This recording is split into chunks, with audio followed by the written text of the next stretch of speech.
thank you very much, Davin. And thanks for making fire under us and urging us on. I think you're absolutely right. There's urgent action is needed, and action within the country, not selling our IP to overseas and not leaving to go and contribute to other countries' energy systems, but to plow back right here where we are.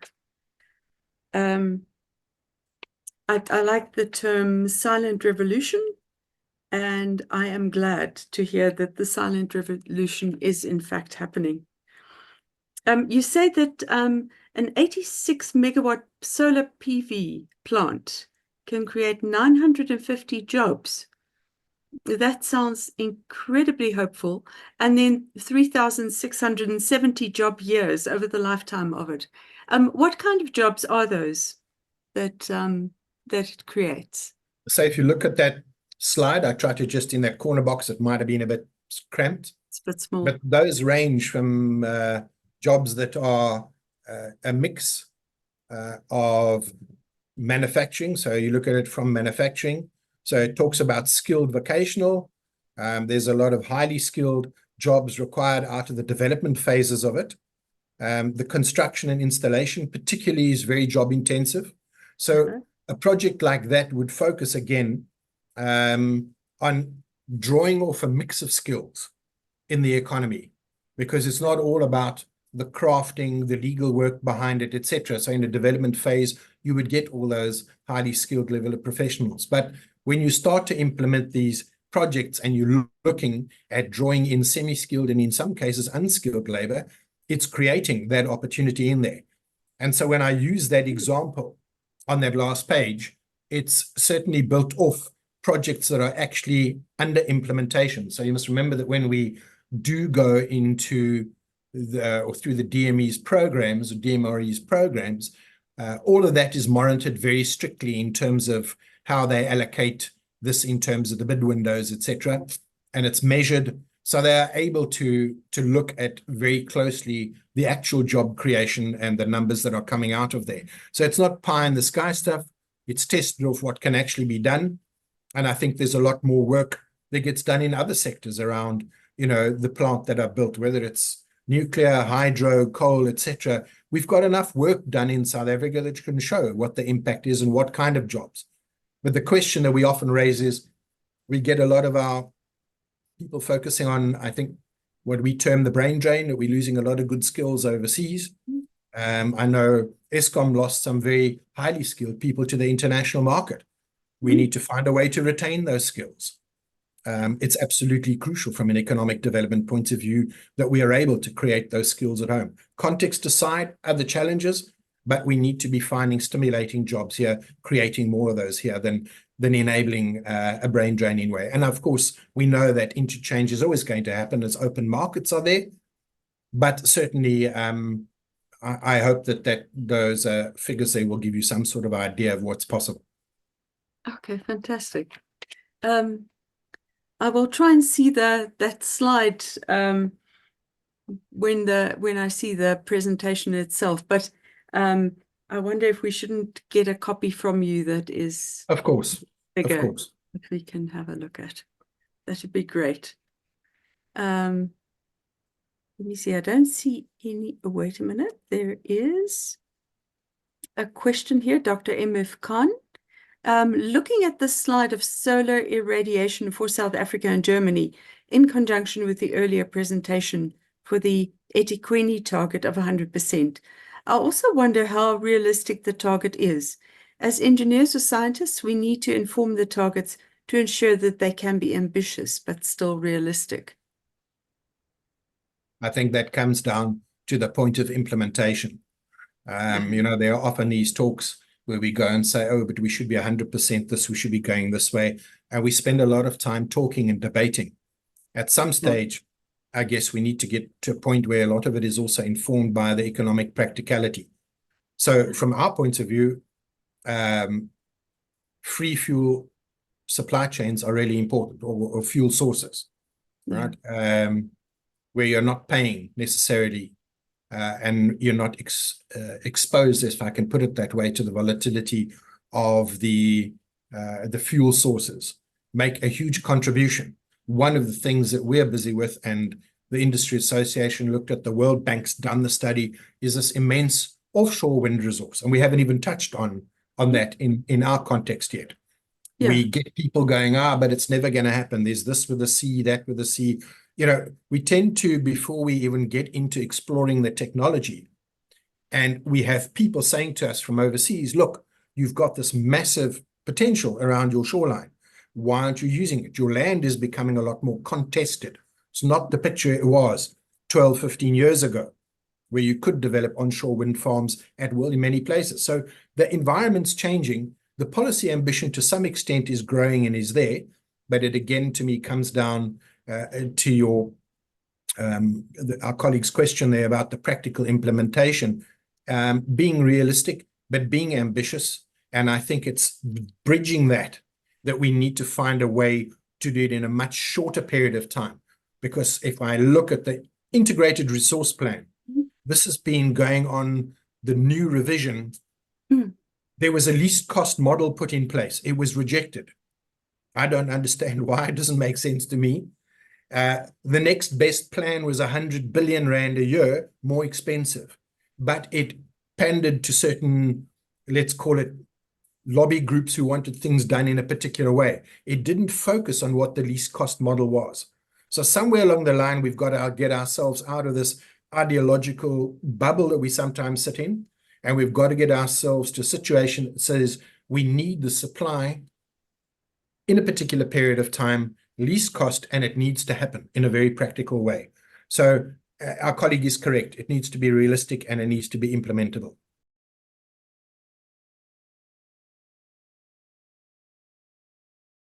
Ashley, do you have a question for us? Hi.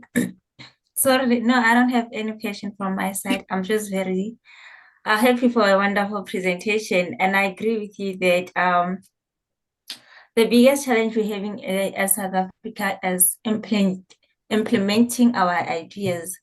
Just like we spend a lot of time in the lab trying and investigating this, but also there's a gap between research and the marketplace that also needs to be closed. So thank you for a very informative and interesting talk. Welcome. Thank you for the opportunity. Thank you. Ashley is with us at the NSDF. Davin, you were talking about South Africa's, the South African who invented an electric scooter, and he couldn't find the finance to finance his project. Can you tell us a bit more about that? When was that? And that was about, I think the development of the work started shortly before the COVID pandemic hit us. I picked the story up actually on LinkedIn through this colleague who put stuff through on the energy forums. Right. And we were very interested because we couldn't understand why, if in a context of South Africa, we have these challenges, yet we have these opportunities. Yes. We keep talking about the adoption of new technology. We keep talking about electric vehicles. We keep talking about how the shift and change is going to happen. You see companies like Grid Cars and many of the others that are already installing charging stations all along the N1 between Cape Town and Johannesburg. Wow. So there are people moving with these ideas and moving forward with this change, this implementation, but we're not seeing then where the smaller entrepreneurs come in and look to make use of those opportunities. We don't see the funding, particularly from state entities, the DFIs, putting that money in behind. So what we noticed through all of this is, I won't say a reluctance, but entrepreneurs are very eager to come forward to say, I need the support for this issue. It's a policy issue. It's in policy papers. It's in vision papers. It's the whole Vision 2050. It's in the renewable energy master plans. And you might know that through the presidency and the work that was done by the DTIC and others, there is all this work done around the various master plans for each industrial sector. There's 22 of them in total that I know about. One of them is the Renewable Energy Master Plan, and one of it talks around mobility, which links into the Transport Master Plan. So the questions around each of these is, if we've got these master plans and if we're looking at implementation and we say we want to use state entities and DFIs to allocate funding that perhaps would be seed funding, seed capital, that the private sector is not ready yet to jump in behind, or is reluctant to jump in behind because it's not a proven technology. Right. The entrepreneurs knew he perhaps doesn't have a long track record of, I don't know, in the motorized sector, whatever it might be. The confidence builders that are there that are necessary perhaps are missing. You would then expect the DFIs to jump in and support this and put their money behind it. It was the same with the other example I used on the PV plant or the PV panels that were designed here. We could not get the state backing.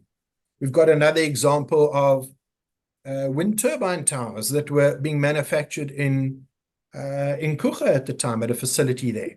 And that went bust. The state-owned entities or the state funders withdrew their funding. And the question is why? So timing is crucial. That availability of funding is crucial, but the will and the intent to stand behind entrepreneurs that are local, inventors, technologies, etc., that are designed and developed here is absolutely crucial. There seems to be a missing confidence link, right? We're famous as South Africans for talking our economy down. Our circumstances around us and the things and the context we find ourselves in often say to us, you know, there's a lot of reason for things to perhaps look bleak, but equally, there's a lot of reasons to look on the bright side because it creates the opportunity. So that opportunity that entrepreneurs see that drives a particular need in this country, we are missing that gap. We're missing supporting that. We're missing closing that. So there's a lot of these examples on many of these channels, like the LinkedIn one, where we came across the sky, and we could not understand, and I still do not understand, why one of the state DFIs is not prepared to put money behind this. And the case that was made very clearly is it's a job creator, it's health and safety for the current fleet that's on the road or the folk that are on the road in any case. In our context, in our economy, particularly if you look at the master plan that was presented in the information from the retail cluster who are saying, given the uptake of technology, given where things are going, all these little fleets of motorcycles that serve Pick and Pay and Woolworths and ShopRite and all of these, it's growing. People want to order from home. They want the convenience. So it's growing. Somebody has seen the opportunity and says, here's a better, more effective, more efficient way of servicing that market. But we're not doing this. So we're not enabling. So a lot of that has been left now to the private sector to close those gaps. And I think therein is a bit of a lost opportunity, but we certainly need to find a way to marshal those resources in a much better way. Otherwise, we really are going to lose these opportunities far and wide, is my view. Absolutely. I don't know whether he tried to approach the Technology Innovation Agency, but maybe I must just give a plug here and say that they are always looking for people with bright ideas that they can support. Now, I mean, the funding is limited, of course, and so they are highly selective and it won't cover all the gaps. But yes, people must remember that they're there to approach also. Yeah, we're not short of the innovation. There's lots of technology that's been developed across sectors. I mean, there is a small entity operating out of Cape Town that's doing work for Boeing, as an example. It's not commonly and widely known, but these things are the medical technology. If you look at their master plan and you look at the incubators in Cape Town, I don't know about upcountry, but I know there's enough campuses that we have around the country that are looking to incubate, that are driving a lot of this innovation. But we are not getting enough of it coming through. And this is the difficult part, because my view is that if I look at the innovation and I look at the platform that it comes off, if people do not get that link with the funding and the channels that they need, it's going to discourage people more than it. We'd rather have, I would guess, a national culture, a national climate where we foster people taking risks, where we foster innovation, but we find channels to move that through so that we do not get the dampening of that spirit. It's one thing to have, in my view, through what we've seen in the energy sector, it's one thing to have an attrition of ideas where everybody pitches their idea, you don't make it, you go away, you refine it, you come back for next year's forum or the year after, or you look for other funding channels, but that spirit of innovation stays and is there. However, if we just knock and knock and knock and people never get any answers, you eventually get this taken away.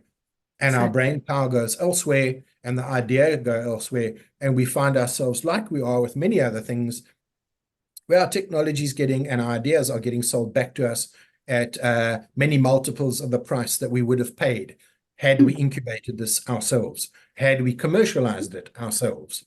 That I think is the big gap for me. Yes, thank you. I agree. Dr. Merida Smits says, always interesting that entrepreneurs make things happen and very often make things happen before policy is put in place, which often hinders further innovation. Look, I think a lot of that is true.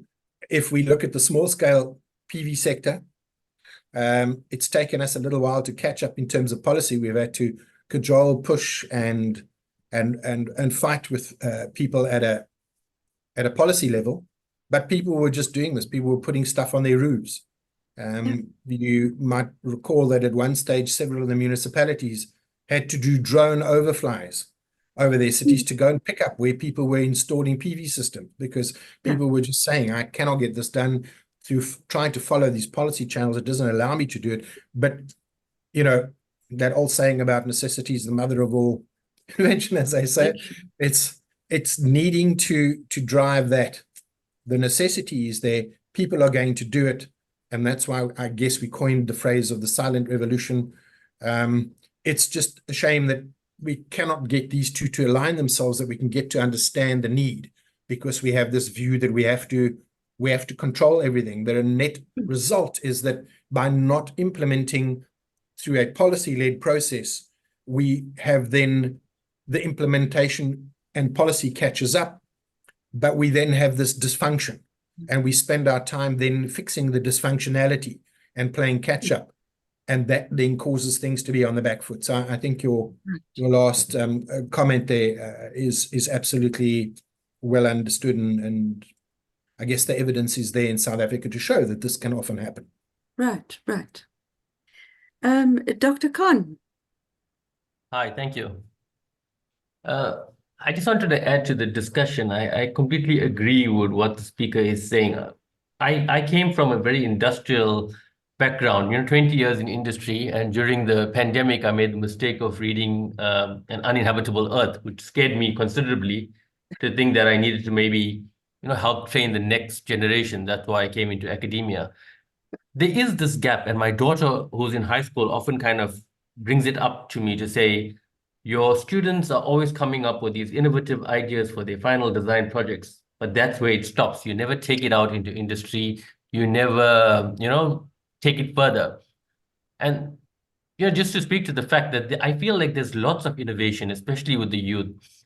But just to concur, there's just not the opportunity, or rather the allure of getting jobs, not only in the engineering sector, but I mean, the majority of my really good students end up working for banks immediately after their degree.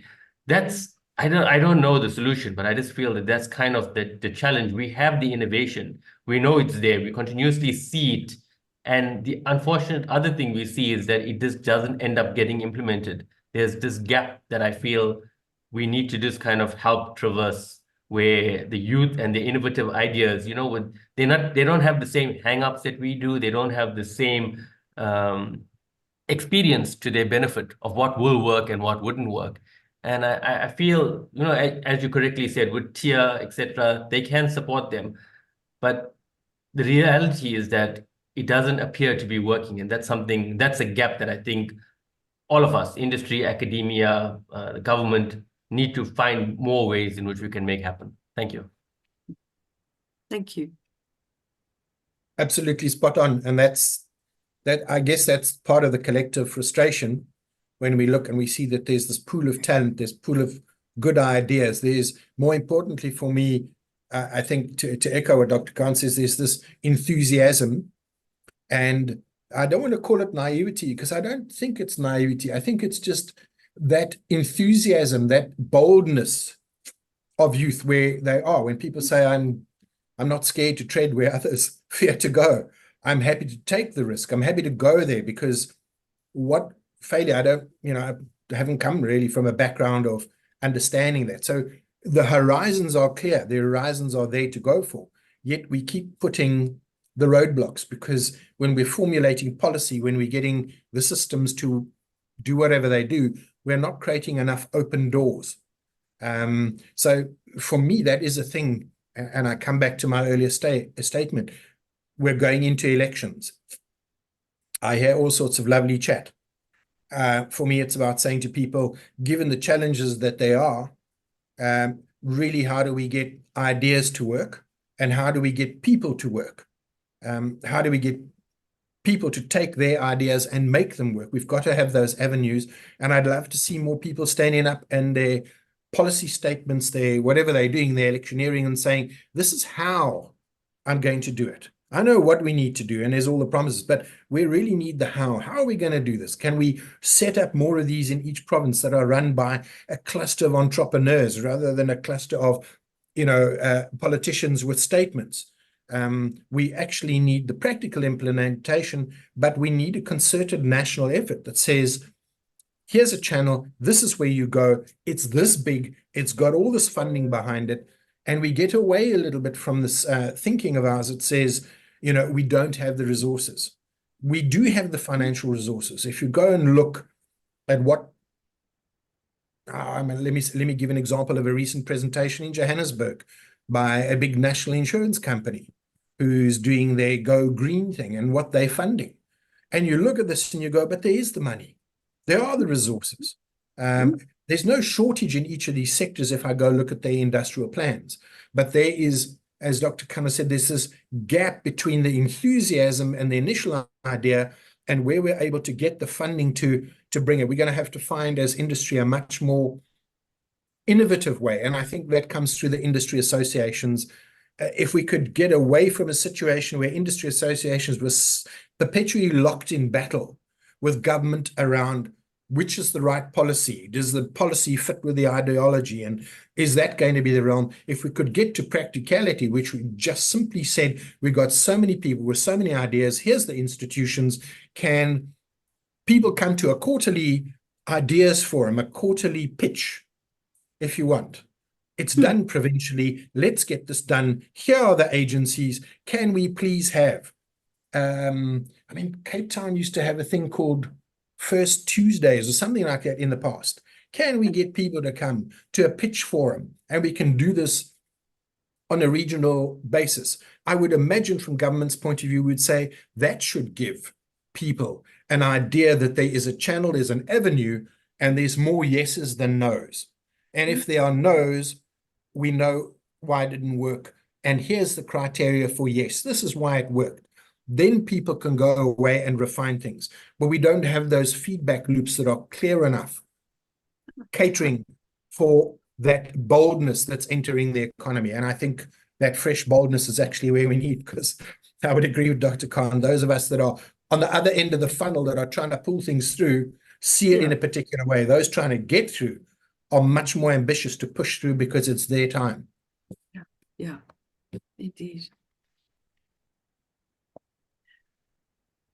Okay.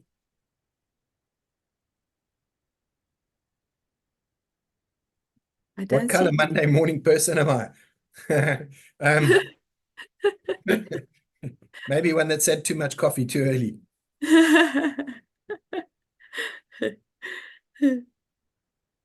Merida Smith says, we use the enterprise development grants from corporates seeking their triple BEE scorecard points to seed fund entrepreneurial development. If people could start seeing triple BEE actually as an incredible legislated CSI opportunity. Oh, that's interesting. Yes. Yeah, it's a double-edged sword. you know, there's an old saying with one of the investment companies we had, which we always talked about going beyond compliance. And sometimes I would like to think that, you know, whilst compliance and policy-driven initiatives are important and they're aimed at achieving certain objectives, I don't know that we always get there. But more importantly, what it does do often is shape the gaps and tell us where there are gaps. What we're not very good at is exploiting. Sorry, I just seen Steve Nichols's comments. Anyway, what we're not good at is exploiting the way and putting mechanisms into place to actually close gaps and get things done. And you're right, probably the policies can help if it pushes funding in the right direction. The question is, again, how do you access it and how do you use it effectively? Often what we're not doing is, and I know where the scare factor comes in, is people often say, we've got this funding, how best do we make it work? How do we lower the failure rate of that application, wherever the source of it is? But you're quite correct. There are many unsourced taps or untapped sources, I should say, of resource. We're just not getting them into the right place, is my feeling. Right. I'm seeing far too many opportunities, far too many good ideas falling by the wayside.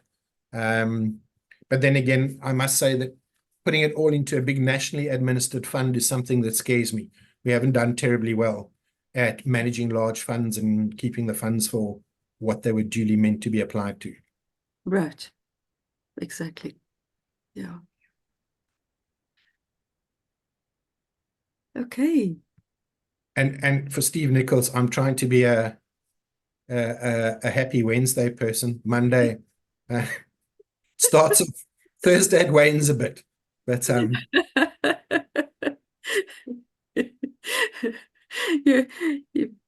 you're very alert, Steve, to notice that. Okay, any other questions? Let me see. Davin, thank you very much indeed for your presentation and for all your interaction. Really appreciate it that you've made the time today to come and spend it with us. And I'm sure that people will keep on thinking about what you've said and presented. And I'm hoping that people will be looking for ways to make it happen so that it doesn't just stay at talk. No, thank you very much for the opportunity. And I will send that document to you all. Thanks very much. Thank you. Thank you so much.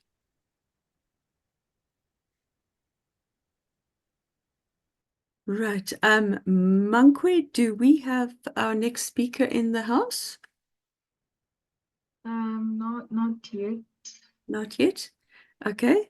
In the meantime, let me just welcome some people, which I didn't do at the beginning. I don't actually know who of these people are here, but we had in the registrations, we had a registration from someone from the Ministry of Communications, Knowledge and Technology from Botswana. So welcome to Mr. Mongankotla, if he is here. And we had 3 people from Zimbabwe, including someone from the Medicines Control Authority of Zimbabwe. And then from 2 high commissions, the High Commission of Canada, Ms. Dirshni Pillay, Trade Commissioner, and from the High Commission of Pakistan, the High Commissioner Khan, Aftab Hassan Khan. So welcome to you if you are here, and anyone else who has tuned in maybe from overseas or who is from another country. And then from the media, we had registrations from Terence Creamer from Creamer Media. Terence, if you're still here, you're most welcome. Mr. Lena Rasmus from Business Day, Ms. Mandy Smallhorn from South African Science Journalists Association, Mr. Lakota from Leadership Magazine, and Ms. Tamesi from African Stars African Science Stars. So I hope that you are still here, and if you have left, I do hope that you have found this a very interesting day indeed. Are there any questions from specifically from the media people for any of the speakers?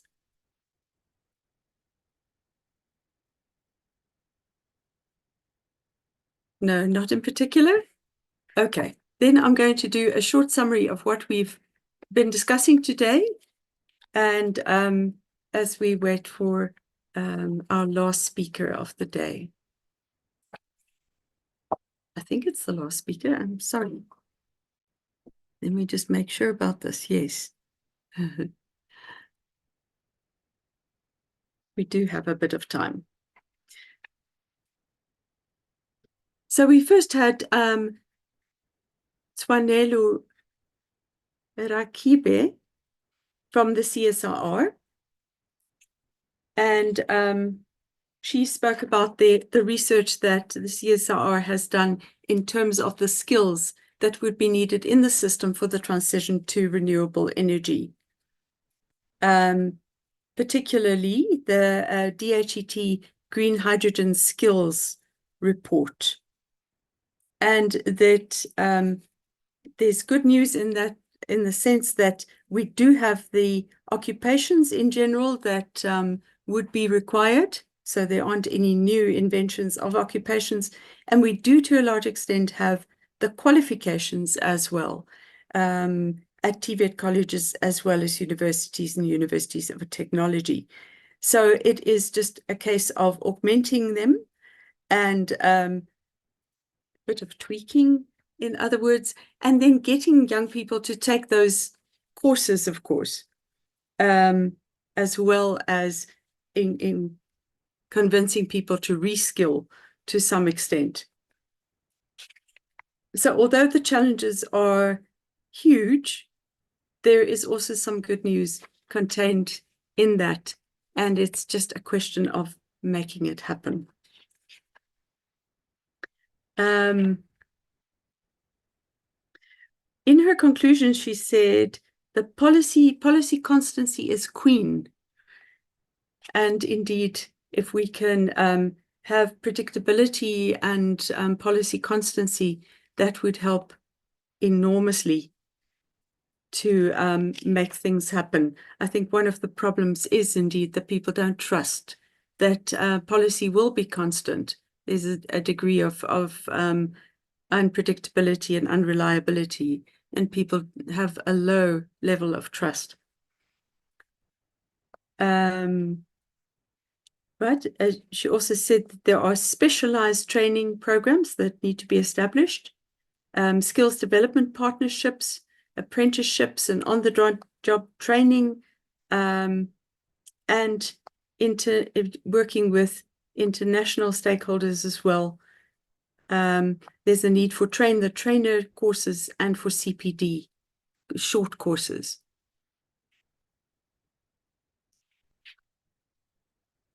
She referred to gender inclusivity as well, and in awareness campaigns to inform people of the opportunities that there are available.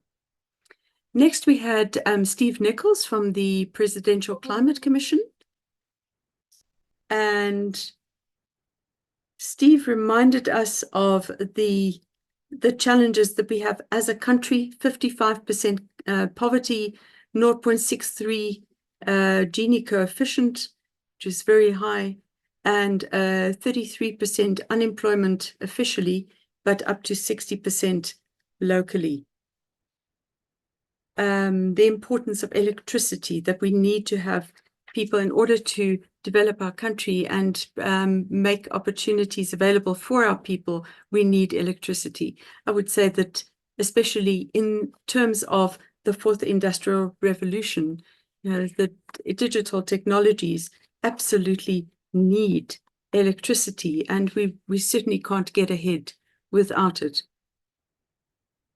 There have been various studies besides those of the PCC, but they have confirmed the recommendations by the PCC And the PCC was one of the first to recommend that there should be a focus on the grid. And it's still a concern that the distribution of electricity is not getting the attention that it should. It's not making progress. Business planning or models at a local level are not yet well understood, he said. That was to some extent answered by the next speaker, who spoke about the cities, the 5 cities who've become part of the C40 cities. Hlengiwe Radebe said that there are plans, well, there 5 cities are being helped to formulate climate action plans. And of course, those will have to be implemented as well, not just planned.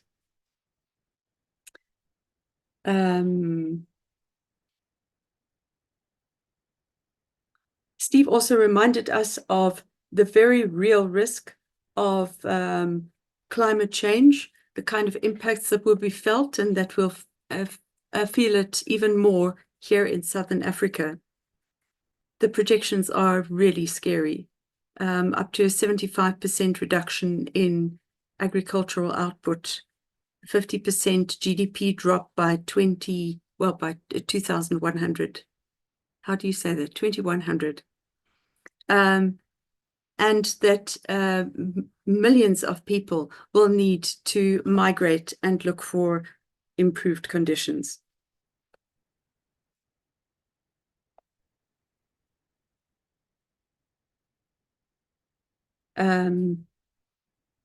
At the end, he said that what can the NSDF community do? Shift the mindset to science, engineering, and technology. No, to science and engineering and technology being the community from which the solutions will come. So we need to work harder. Get involved, fill the gaps that there are. Support the national debate with solid research.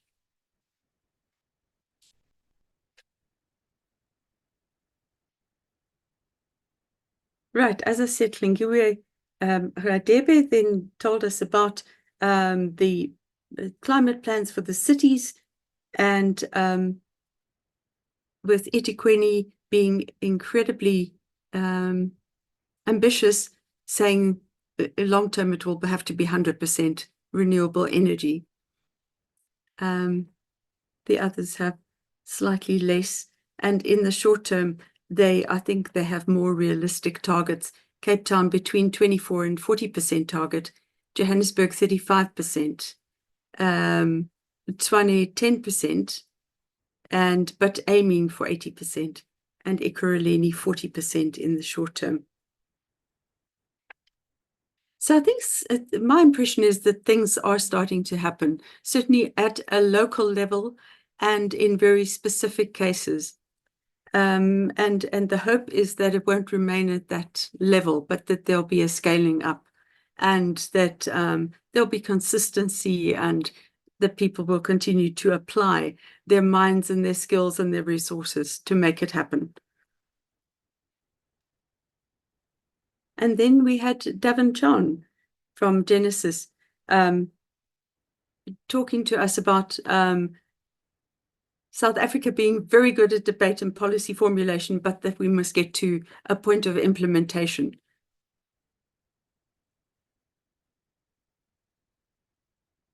That we must ask, what is our real ambition? And he compared us to Germany, and our policy target is really very modest if we compare ourselves to Germany. He said, why are we so reluctant?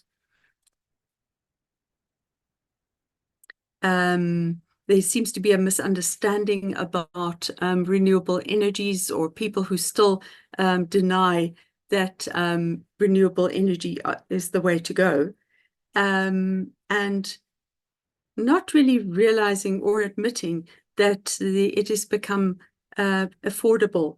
It's gradually the the actual tariffs have become reduced, the overall costs have become reduced, and behind renewable energy there is free fuel, as he puts it. And it's that's very important if you think of what's happening to fossil fuels around the world, and fossil fuels are just not sustainable from any point of view. So there's an economic rationale to invest in renewable energy. Davin also referred to the imports of solar panels from China. And it just seems that we have to get to a point where we can actually manufacture what is required for renewable energy. The turbines, the solar panels, all these things. And it will very soon pay off in terms of the jobs that are created, as well as then the energy that is generated.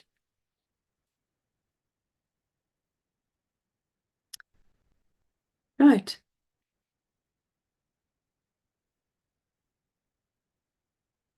That is more or less the summary that I have.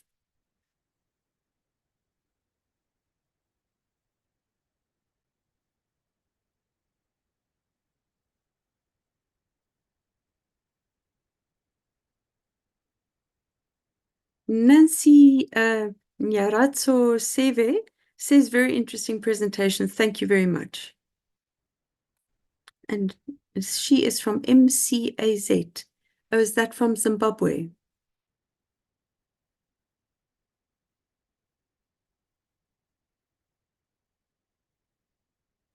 Trying to see where you are.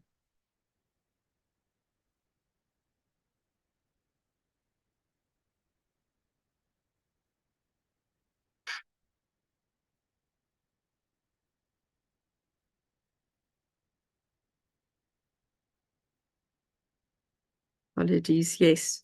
From the Medicines Control Authority of Zimbabwe. Thank you very much, Mrs. Seve.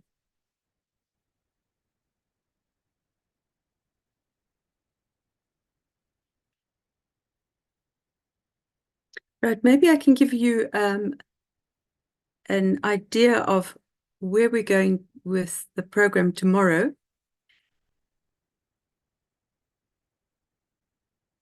So today we have had very much a look at the interaction between energy provision and the economy and the problems around that.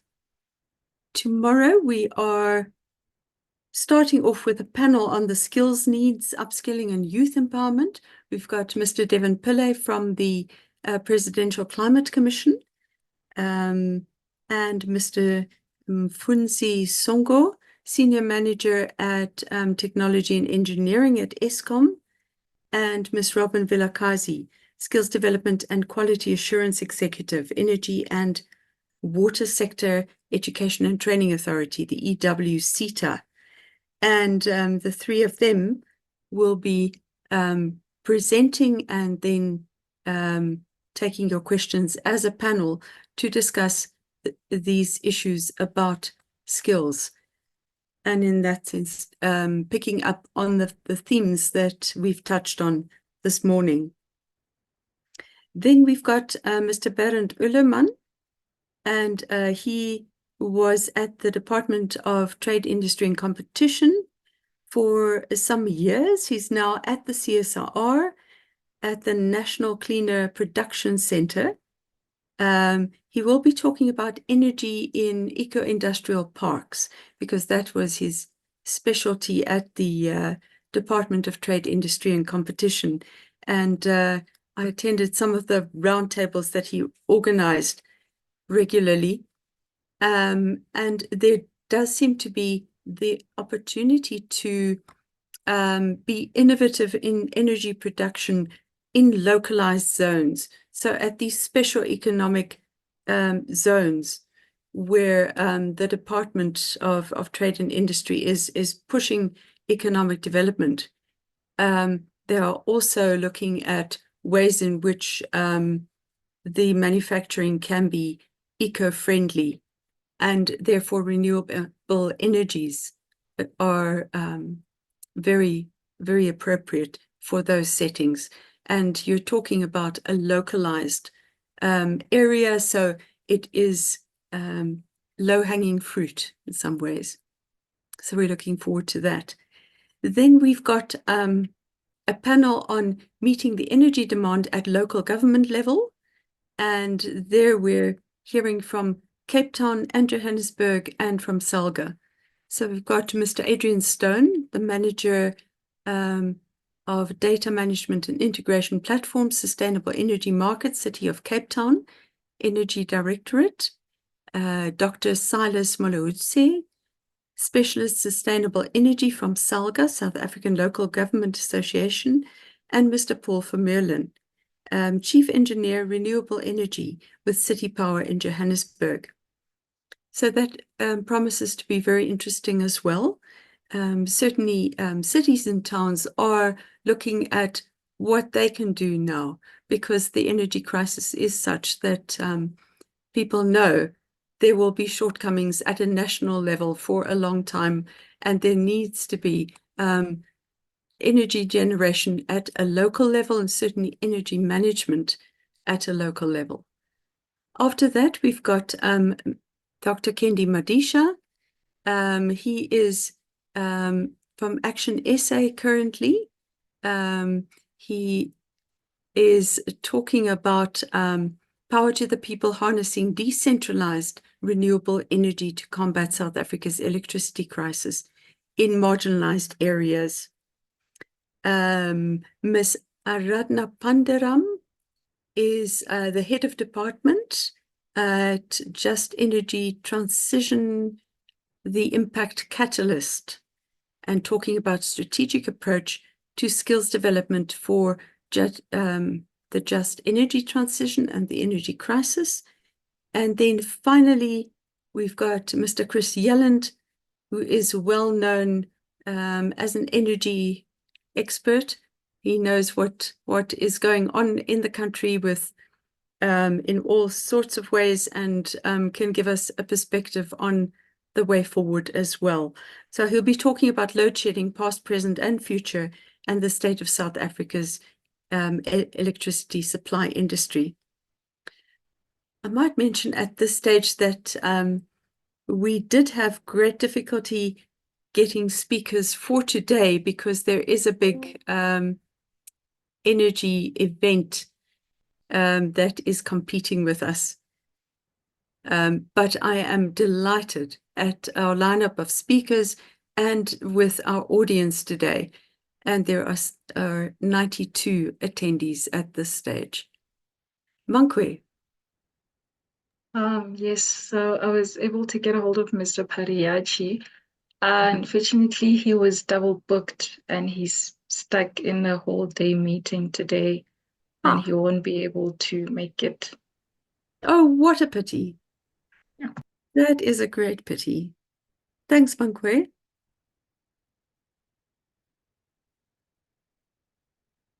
Okay, audience, I need to know whether you want to introduce yourselves and tell us about where you come from, what you do, and your perspective on the energy crisis. Shall we give that a go? And if there isn't much uptake about that, then we can close this discussion forum. But I'm reluctant to close it early if we can still have some discussion. So anybody from the audience, would you like to introduce yourself, tell everybody who you are, where you come from, what you do? And if you've got a particular perspective on the energy crisis, please tell us about that.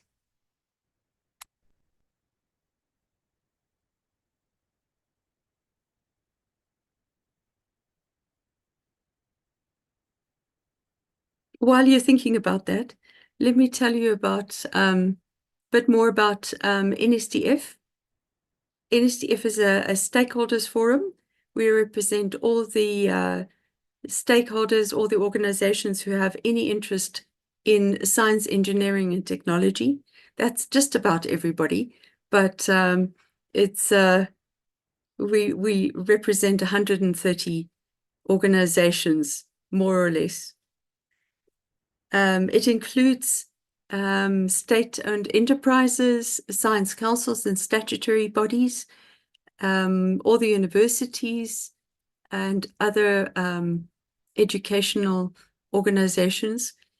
It includes businesses, civil society, and professional societies. So the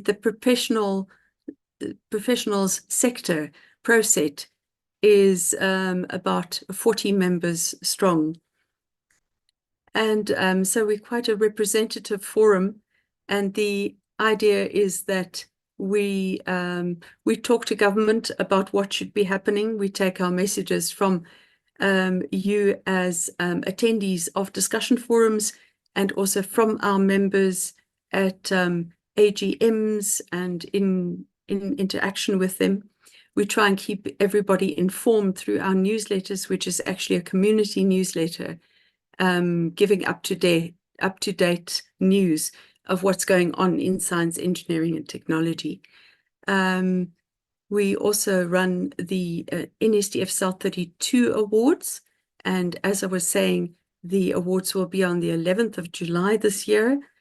You can tune into it on YouTube. Anyone is free to watch, or you can buy some seating at the gala dinners, either in Johannesburg or in Cape Town. There are 2 gala dinners taking place simultaneously. And what will happen there is that the top scientists in the country will be awarded.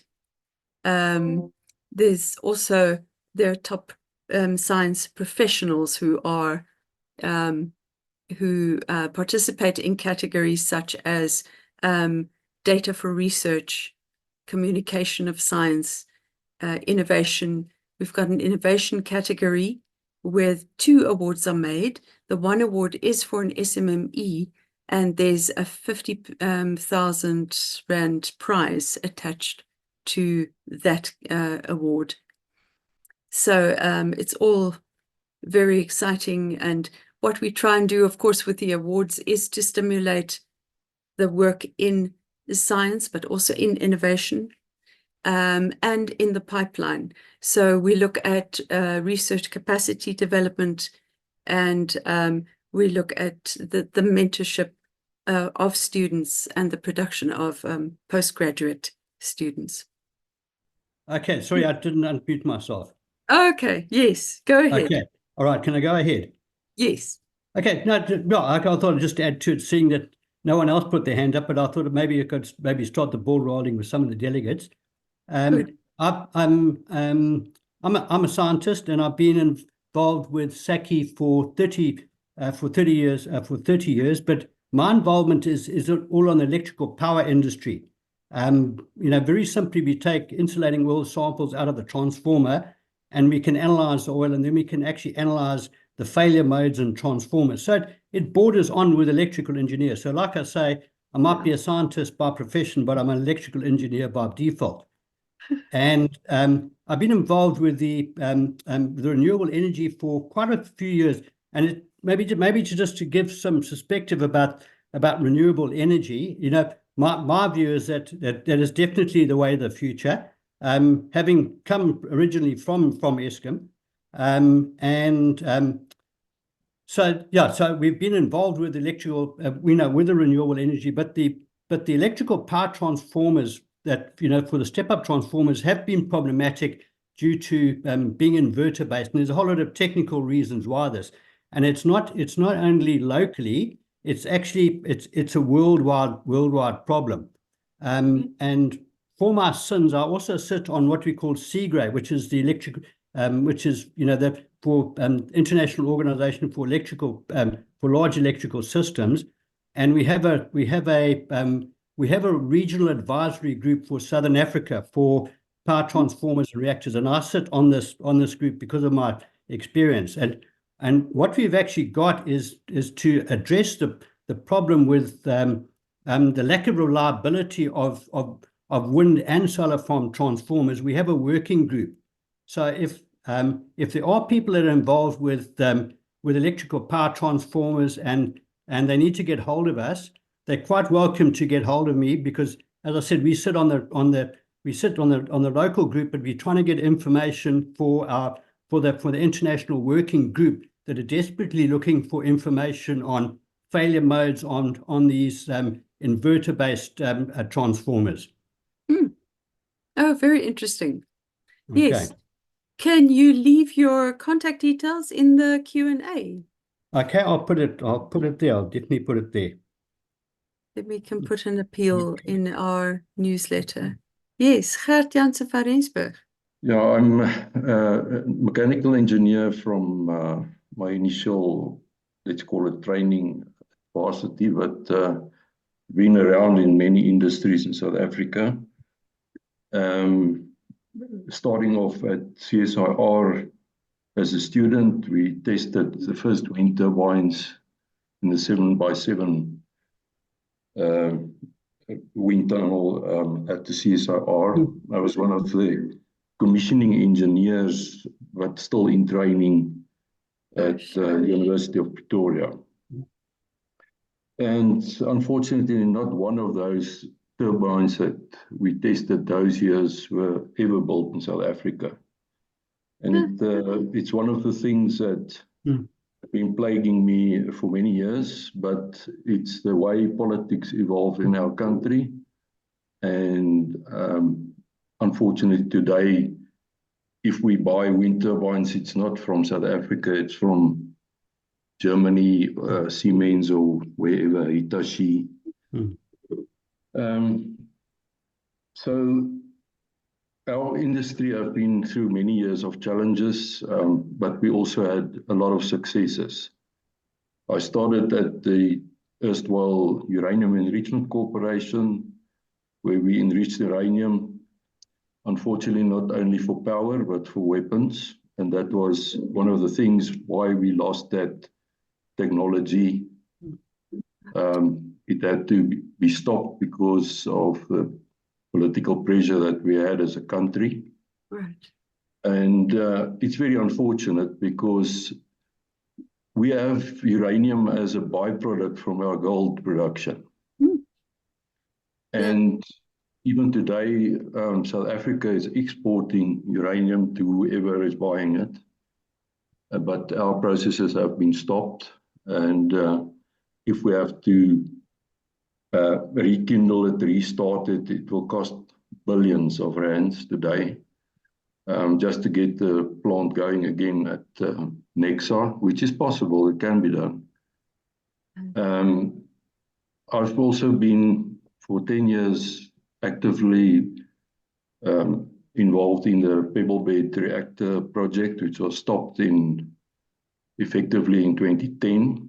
But for 4 years after that, we did the decommissioning and intellectual property preservation project, of which I took part until it was stopped in 2014.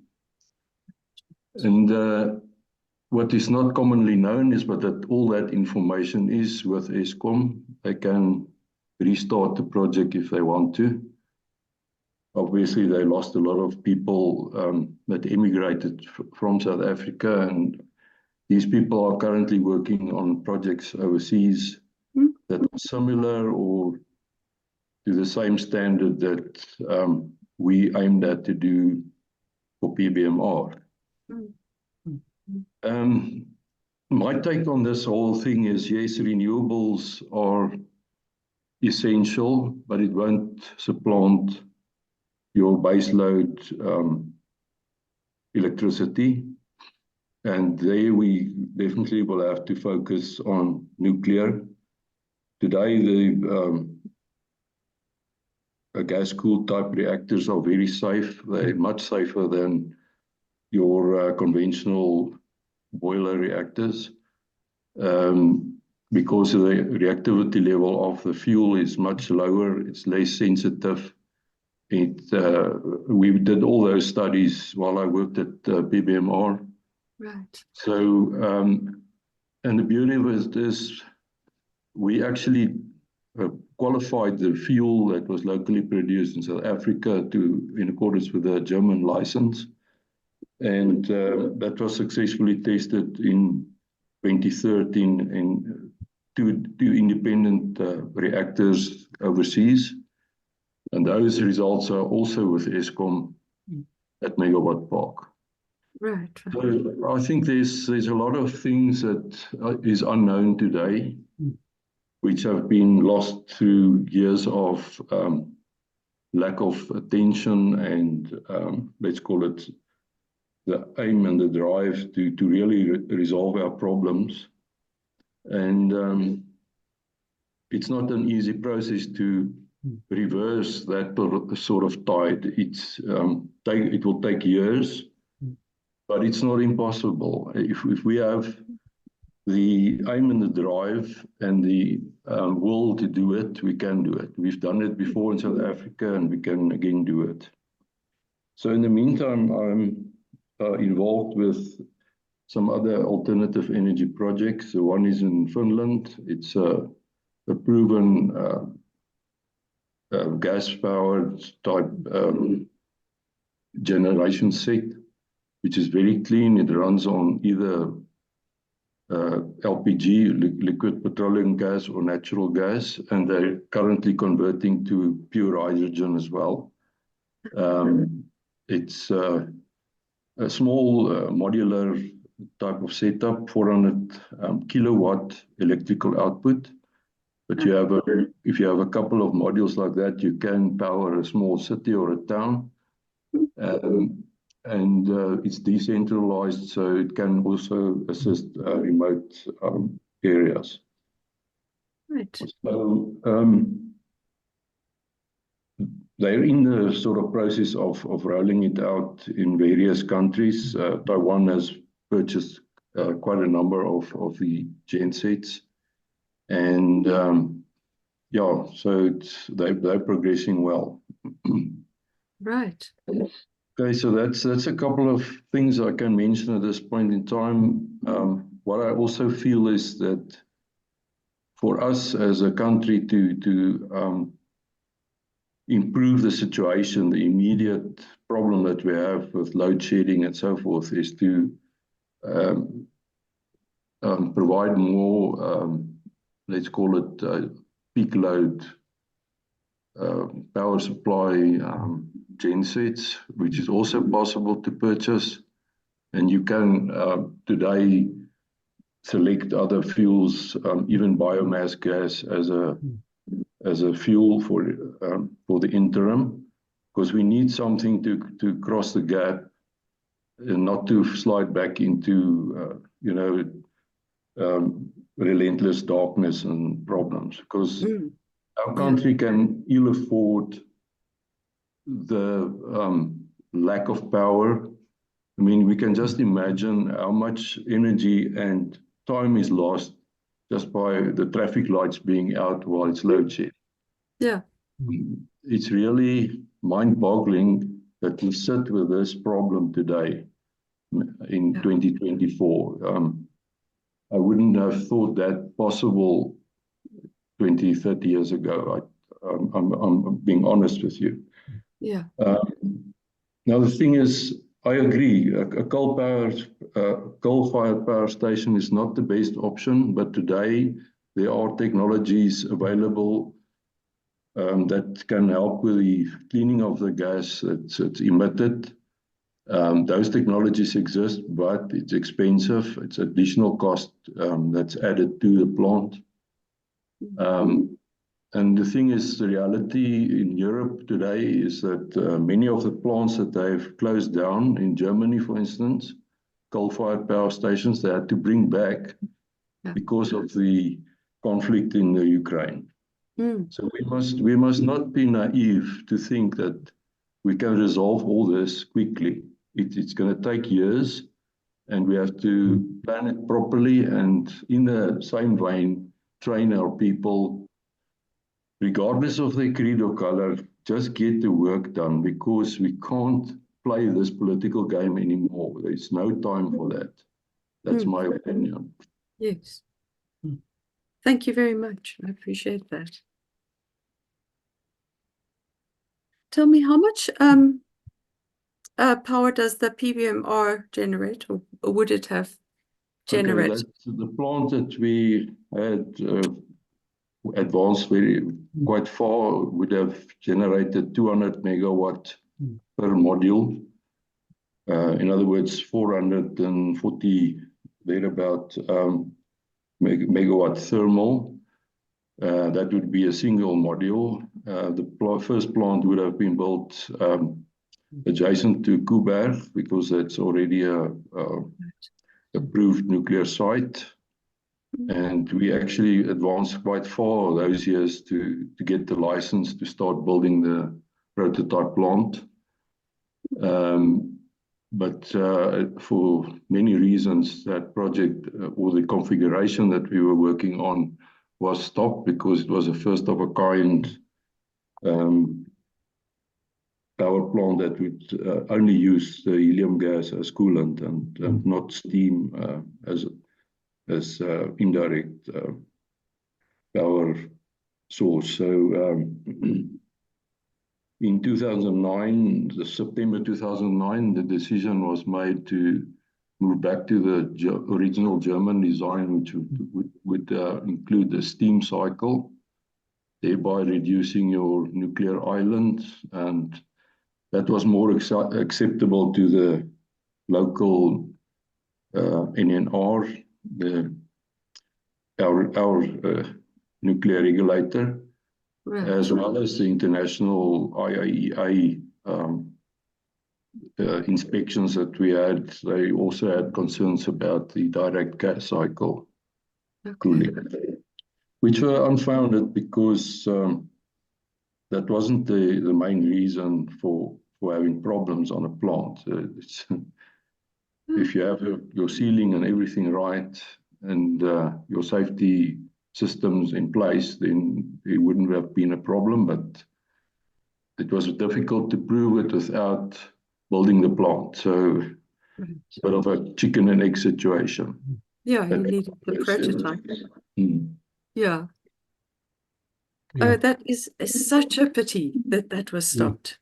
Yeah. Can I just add to that then? Yes, please, Ian. Okay. At the we had the Seagrey conference at the CSR in Pretoria. This is the regional conference for Seagrey Southern Africa, and that was in October 2013, October last year. And there were a couple of papers presented all about the resurrection of this whole PBR program. So it is there's some. It is definitely light at the tunnel, into the tunnel, and there's newer technologies that were developed. And there were some very interesting papers that were presented around about the future of nuclear energy, especially the the small modular nuclear reactors. Oh, that's good news. Yes. So there are some silver linings in up there in the clouds. Good. I'm glad to hear that. I hope it will get government support then. Main thing is the funding is a big issue, especially if we have to restart everything. And I believe if they want to have an interim quick solution, is to maybe decide on a couple of similar plants to Kuiberg for the interim, and then later on go for the new technology, because the new technology projects, for instance, China has adopted the same technology that were proven in Germany, and they have a pilot plant that's running. I think it's producing 50 megawatt electrical. So it's proven, it's running somewhere else in the world, but it also took them a decade or more just to get that small plant running. So it's a 50 megawatt electrical. It's not huge. It's very small if you compare it to a big coal-fired power station. Okay, right. So it will also take time and Yes, yeah, for sure. and money. Quite correct. That's interesting. Yes. Well, I mean, I gather that the government is still committed to nuclear. I can't wait for for it to happen, like with so many things. But it's still in the energy mix, as far as I can gather. Dr. Merida or Merida Smits, you've had some comments. Would you like to introduce yourself? I'm Merida Smits. I run an entrepreneurial incubator out in Kokstad, southern KwaZulu-Natal, very rural. So we stay very much largely under the radar because we're busy doing the work, you know. Wonderful. And why I'm interested in this forum these 2 days is we made the energy transition in 2015 already, and out in the rural areas, I think there is sort of, as the one speaker said, that silent revolution happening, because out there you have to be independent in many different respects. You have to be independent with water, you have to be independent with power. Yeah. You know, we don't have the options, the shopping options. You know, it was a huge day when we got a Woolworths, you know, in Kokstad a few years ago. So I was fortunate. I started attending the sustainability conferences that were being held at the CSIR. And I just took notes like crazy and used the little booklets that came out every year. And then also I think South Africa was affected by the 2008 financial crisis. There was a bit of a lag time. And 2014 was a very difficult year for our company. And we had to make some really tough decisions. And one of them was to sell infrastructure that we had built up and move to a different site. And I just decided from the beginning to do it with a green perspective. Right. And with renew, renovate, you know, use what I have. I always tell the students and the entrepreneurs, use what you have, do what you can. And we took an old barn, we refurbished it into our office space. We're an accredited training service provider of AgriSETA and Services SETA. So we have an entrepreneurial program accredited with Services SETA. And then all our other programs are AgriSETA, agricultural, so poultry, plant, and so on. And then in 2017, we started AgriBiotech, which is a NPC, and it's the incubator, because we were seeing, you know, having worked 20 years in the rural development space, we were seeing a lot of well-intentioned projects, I say with inverted commas over projects, which would just end up being this amazing infrastructure in the middle of nowhere, but the institutional arrangements were not correctly done from the beginning. So you will drive past these beautiful buildings in the middle of nowhere, and if you ask any of the local people around there who owns that, they'll shrug. Who worked there, they'll shrug. Who owns it, they'll shrug. And we saw that, amongst other things. I also listened to the speaker earlier who was talking about the skills currently exist at TVETs and universities that we need going forward. And I found that a very interesting statement, because does anybody on this forum realize that the entire training landscape This is now the parallel training landscape, which was previously the South African qualifications or the SEQA type of framework, the National Skills Framework, is changing in July this year to the QCTO, the Quality Council for Trades and Occupations. And with that has to be the re-registration of all TVETs, private and public, to the new QCT landscape with new qualifications. So if the industry, so here we heard a lot about, oh, is the industry doing their part? Has this industry stepped forward and created the curricula that they so desperately need? Because if you go onto the QCTO website, there's lists and lists and lists of qualifications that have been registered. But I doubt there is the forward-thinking new occupations, new things so in place yet. I mean, we're sitting with a problem, for example, that all the agricultural qualifications that we would want to present in the rural setting haven't been registered yet. Good grief. Because nobody has developed those qualifications. They have not, there's no learning material. None of these qualifications have learning material.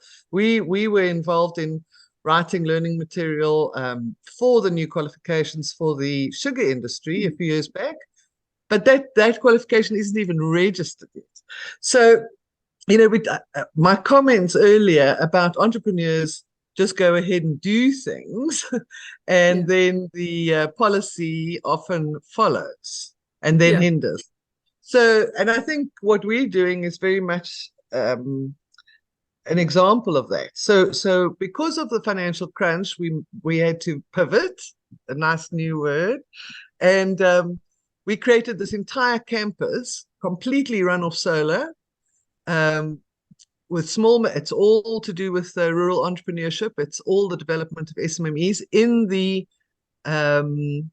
agricultural and indigenous resource space. So we're encouraging people to come up with new product ideas using indigenous resources in the main, and then plant and animal resources in general. And then my comment also about where do we get our funding?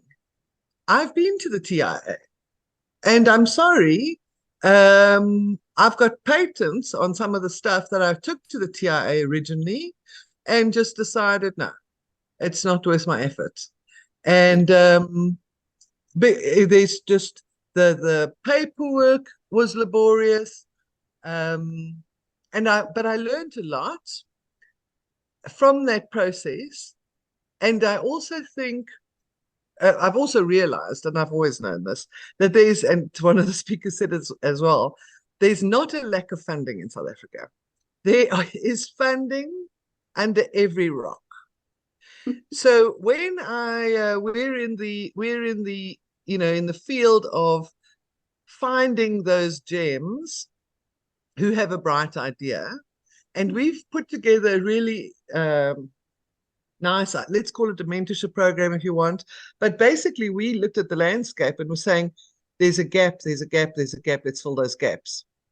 And we're kind of been a little too successful because our vision, we've kept our vision, and we're calling it Vision 20/5000. So we want to have 20 viable entrepreneurs working off campus. So it's all little manufacturing units. Everything's done in repurposed shipping containers, everything run off solar, everything run off rainwater harvesting. And those 20 enterprises supported by 5,000 small-scale farmers. Another thing we're trying to disprove is that small-scale farmers can't be viable, can't earn monthly incomes. We feel they can. If we stop teaching them to grow maize or farm with dairy cattle or things like that, which the commercial farmers are doing brilliantly already. We should rather be tapping into our indigenous resources. A previous speaker often spoke about South Africa's resources. He was obviously speaking about the sea and the sun and so on. Yeah. We're speaking about things like our plants, our animals, our bugs, our microbes, all of these sort of things which are specific to South Africa. One of my big bees in my bonnet is the intellectual property rights of South African resources for South Africans. And, you know, we're encouraging the use of indigenous resources, but then sort of while doing this, we realize, oh, okay, we have to have a permit now, you know, and you can't, we know, according to the Convention on Biological Diversity, you cannot patent life, true, but if I have 20 young Xhosa and Zulu entrepreneurs who are using their traditional knowledge to come up with a very cool, modern, new product, why can that entrepreneur not own his idea through intellectual property? No, but it's traditional knowledge. You know, so this is where I see this disconnect between potential, huge potential that we have in South Africa for a very vibrant entrepreneurial landscape, and the policy that is then almost retrospectively put in place to govern, to rule, to control. And that's not how, I don't want to say democracy works. That's not how capitalism, and I don't want to be a capitalist. You know, I'm more of a socialist. Everyone says I am. But the thing is, it should be South Africa for South Africans. So we then, you know, saw all the gaps happening. So we do from the skills component, the development of the infrastructure that the person needs, appropriate infrastructure, relevant equipment that they need. It's all small scale, but they can create a nice, vibrant business on a smaller level. Everybody always talks about scale. You know, they always, you see in the media, this entrepreneur with this idea was given this 10 million rand factory, and 6 months down the line, it's just a factory. There's nothing happening. Yeah. You know, we feel you can create a really good, a viable, small-scale enterprise with infrastructure that costs about 140,000 rand, is our rough estimates that we kind of work on, and with maybe 50 to 80,000 rand worth of investment in that entrepreneur, and he's up and running.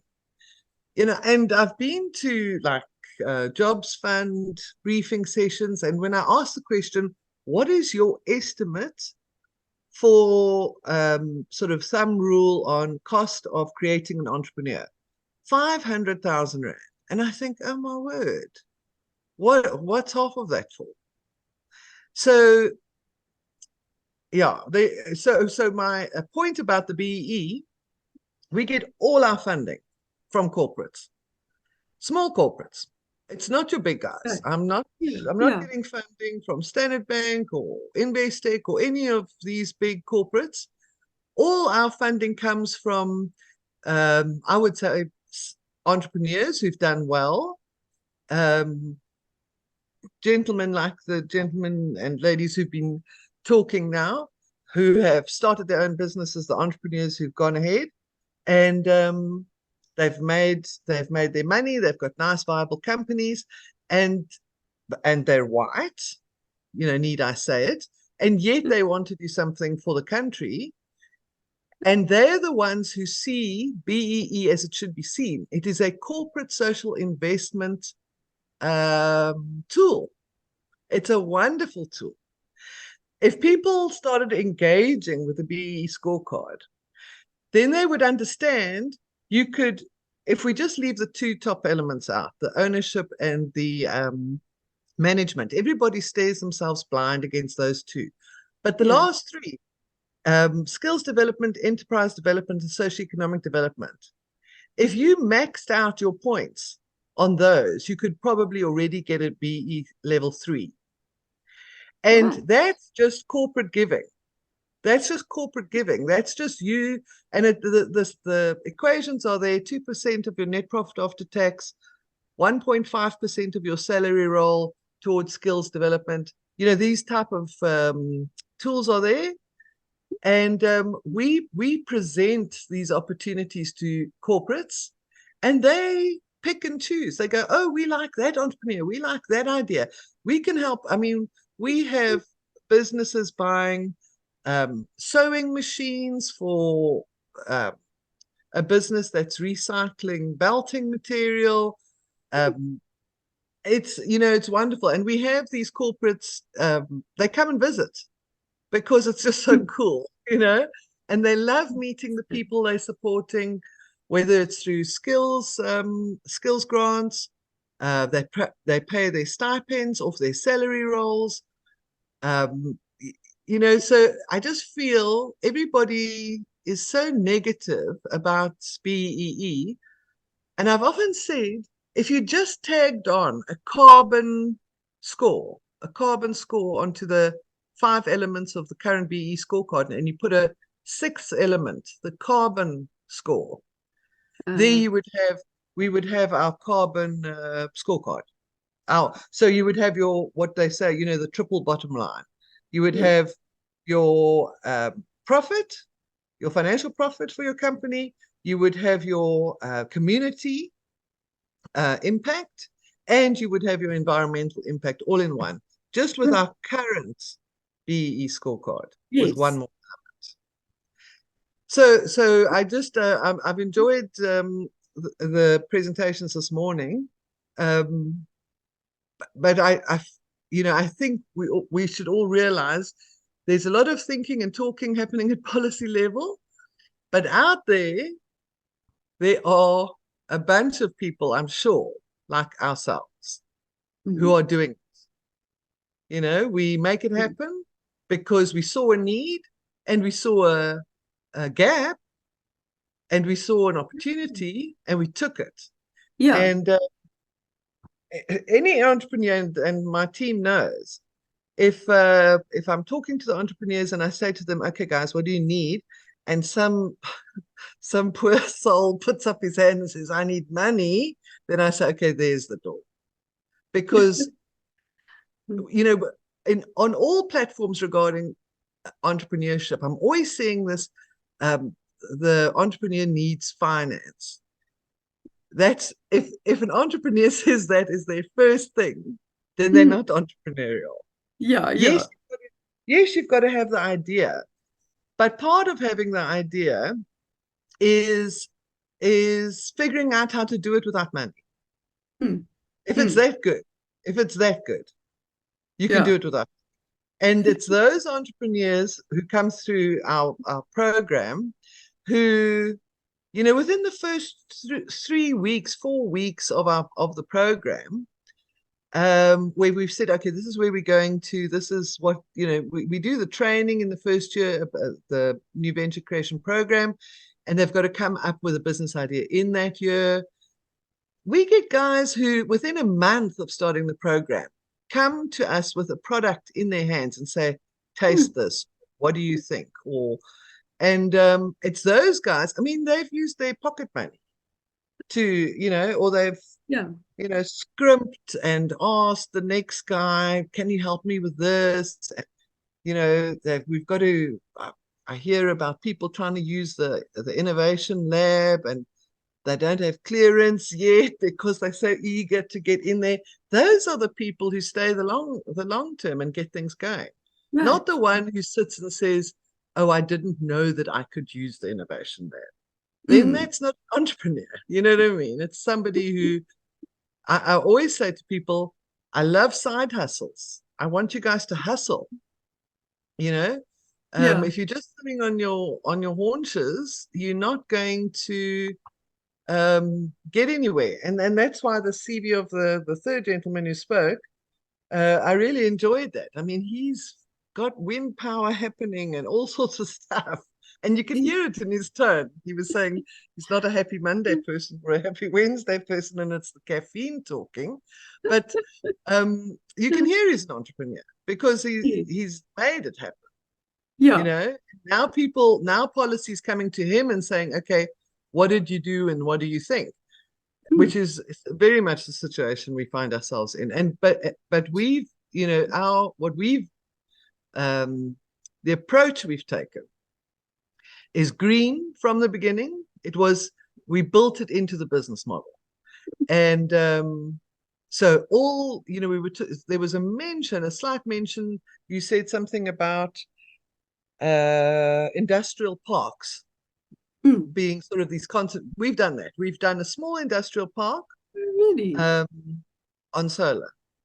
Oh, fantastic. And yeah, so so for me, it's what's new, what's latest. I mean, for example, just as an example of what I said about policy coming afterwards, you know, we had this whole solar power incentives last year.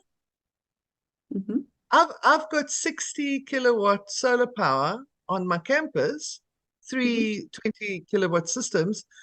I couldn't benefit from those, what wasn't rebates, it was little incentive scheme. I couldn't benefit.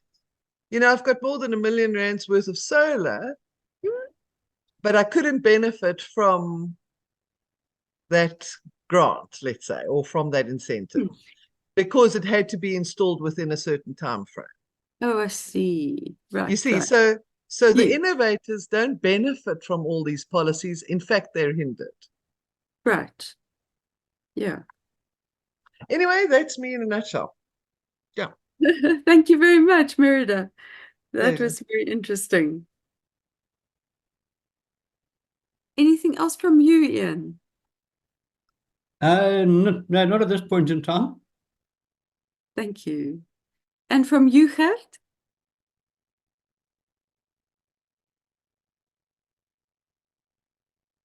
Pardon, yes, I was still muted. I appreciate what we started off this morning. I'll try to attend tomorrow's session as well, as far as I can. See what direction we take on this. I've got a couple of colleagues at CSIR that I still have good contacts with, but they are at the aeronautical department. So, yeah, the main thing is we have to try and develop let's call it a short-term plan for South Africa to help with this immediate problem of the load shedding and so forth. And that is right down to municipal level. And what we sometimes also see is that the lack of maintenance of the existing infrastructure is causing havoc as well. Yeah. Apart from the fact that there's vandalism of pylons, we had incident sometime last year where pylons collapsed and the high tension lines were actually right across the N4 freeway. That we can't afford anymore in our country, really. No. So, and that comes down to grassroots level as well, you know, solving poverty problems and, you know, people steal the support structures to sell the steel to the scrap merchants. And, yeah. you know, it's basic. It's so basic. It's actually scary. And we have to really see how we can address those issues as well. Yeah. Yeah. Okay. Can I just come in again quickly? Yeah, then? sure. Yeah. Just to concur with Gert, obviously stealing of infrastructure, it's a problem, and even in our industry, the insulating oil in transformers is a commodity that gets used for cooking, and that gets stolen, and then by removing the insulation fluid, you actually cause the transformer to fail. So that's one side. And the other side is that insulating oil it's not very good for when you heat it for as a cooking oil. Yeah, I didn't think so. And then we have another aspect as well, is that it's what we call polychlorinated biphenyls, which is a contamination problem we have in our transformers, and it's the whole environmental contaminant. And if that transformer is contaminated with PCBs and they use it for cooking, the PCBs convert into dibenzofurans, which are highly toxic. So that's another aspect to it as well. I've just written a paper about in the Energize magazine about the PCB problem. Although we've got legislation, the disposal problem is not being addressed at all by government. Right. Sure. So yeah, so there's many factors to the problems that we're facing in this country. Which edition of Energize is that? It was I'll have to pull it up. I can tell you now. It was a couple of months ago. Yeah, because I know Chris Yellen quite well. So I do write for his for the Energize magazine I'm a regular contributor on transformers, and it was a couple of months ago that I wrote the article that got put onto the Energize magazine. I'll have a look for it. Yeah. Okay, unless you want to send it Well, to us. if you just drop me your email address, and I can, you've got my email address there. Yes, I would have. Yeah, Yeah, from the just pop me a list. mail, and Okay. I'll send you the paper. Okay, will do. Thank you All right. very much, Ian. Very interesting. Okay. Pleasure. Thank you for your contributions, Ian and Mhm. Gert and Merida. I really appreciate that. And it extended our discussion forum substantially, and it was Yeah. extremely interesting. Thank you. Thanks. Okay, thank you to all our speakers, Good. and thank you to our attendees. Mm. And I hope to see you back here at 9 o'clock tomorrow morning Okay. for another exciting installment. Mm. Keep well.